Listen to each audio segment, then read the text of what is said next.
Hello, আজকে চলে এসেছি একটা নতুন ভিডিও নিয়ে। আজকে একটা সুন্দর রেসিপি তোমাদের সাথে শেয়ার করব।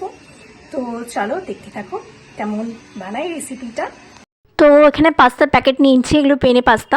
তো 20 টাকা করে প্যাকেট, তো একটা প্যাকেটটা নিয়ে নিয়েছি। আর ওইদিকে আমি গ্যাস চালিয়ে ওখানে জলটা গরম করতে দিয়েছি একটা প্যানের মধ্যে। আর তার মধ্যে একটু নুন দিয়েছি, দিয়ে জলটা ভালো করে নাড়াচাড়া করে নিয়েছি।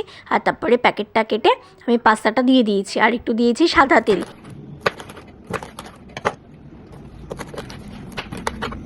তো এখানে আমি লম্বা লম্বা করে সরু সরু করে ক্যাপসিকাম কেটে নিচ্ছি। আর এইভাবে আমি কেটে নিচ্ছি হচ্ছে বিনসটা কাঁচি দিয়ে এইভাবে তেরচা করে কাটলেই দেখতে সুন্দর লাগে।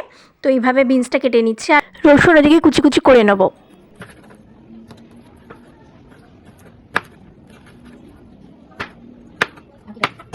আজকে পাস্তাটা সেদ্ধ হয়ে গেছে, আমি পাস্তাটার ঝুড়িতে ঢেলে কল খুলে দিয়েছি, জলে ঠান্ডা করে নিচ্ছি। আর ওইদিকে রসুনগুলো কোচানো হয়ে গেছে, মা ওইদিকে আলু, পেঁয়াজ, গাজর, ফুলকপি সব কেটে নিয়েছে। এবার আমি ইন্ডাকশানে প্যানের মধ্যে সাদা তেল দিয়ে দিয়েছি, তেলটা একটু গরম হতে দিয়েছি। আর 500-তে দিয়ে নিয়েছি, দিয়ে তারপরে টেম্পারেচারটা দিয়ে ফুলকপিগুলো দিয়ে দিয়েছি। ফুলকপিগুলো দিয়ে একটু নাড়াচাড়া করে একটু নুন দিয়েছি, নুন দিয়ে একটু নাড়াচাড়া করে নেবো যতক্ষণ ফুলকপিটা একটু লাল লাল হয়ে গেলে তারপর আমি দিয়ে দেবো তেলের মধ্যে রসুন কুচি। তো রসুন কুচি দিয়ে ফুলকপি দিয়ে একসাথে ভালো করে নাড়াচাড়া করে নেবো। রসুনটা একটু ভেজে নেবো যাতে কাঁচা গন্ধটা চলে যায়। আর রসুন আর ফুলকপিটা ভাজা ভাজা হয়ে গেলে এবার আলু, গাজর, পেঁয়াজ যেটা কেটে রেখেছে সেটা দিয়ে দিলাম। দিয়ে এবার এগুলো একটু ভালো করে নাড়াচাড়া করব। আর তারপরে দিয়ে দেবো ক্যাপসিকাম, আর তারপর দিয়ে দেবো নুন দিয়ে আবার ভালো করে নাড়াচাড়া করবো। আর দেখো, যেহেতু পাস্তাগুলো লম্বা লম্বা, সেহেতু সব সবজিগুলো আলু, গাজর, ক্যাপসিকাম, পেঁয়াজ এগুলো সব আমি সরু সরু কেটেছি। এটা অপশনাল, যে যেরকম চাই সবজি দিতে পারে, আমি কটা দিয়েছি। আর তারপরে নাড়াচাড়া করে ঢাকা চাপা দিয়ে দেবো যাতে সবজিটা সেদ্ধ হয়ে যায়। আর তারপর সবজিটা সেদ্ধ হয়ে যাওয়ার পরে একটা ডিম ফাটিয়ে দিয়েছি।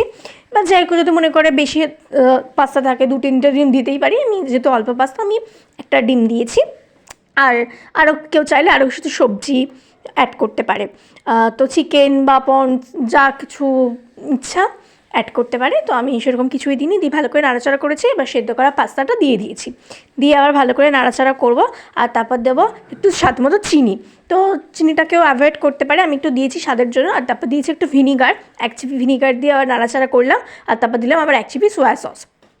তো সোয়া সস দিয়ে আবার ভালো করে নাড়াচাড়া করে নেবো, ভালো করে মিক্সড করে নেবো। আর আজকে আমি তো বানাবো সেজওয়ান পাস্তা, এর জন্য আমি সেজওয়ান সস দিয়েছি। এর মধ্যে 1 চামচ সেজওয়ান সস দিয়েছি।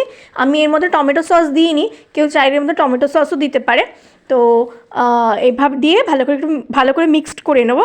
আর মিক্সটা খুব জরুরি, কারণ এখানে আমি কোনো কাঁচা লঙ্কা ইউজ করিনি বা শুকনো লঙ্কা ইউজ করিনি। আমি লাস্টে দেবো হচ্ছে গোলমরিচ গুঁড়ো। তো তার জন্যে সেজওয়ান সসটাও অল্প দিয়েছি, যাতে বেশি স্পাইসি করিনি। তো নাড়াচাড়া করে একটু গোলমরিচ গুঁড়ো দিয়ে আবার নাড়াচাড়া করে নিলেই রেডি পেনেরা পাস্তা, সেজওয়ান পাস্তা। তো আজকে ভিডিওটাকে এইটুকুই। ভালো লাগলে লাইক করো, কমেন্ট করো, আমার চ্যানেলটা সাবস্ক্রাইব করো। যারা ফেসবুক থেকে দেখছো তারা অবশ্যই ফলো করো।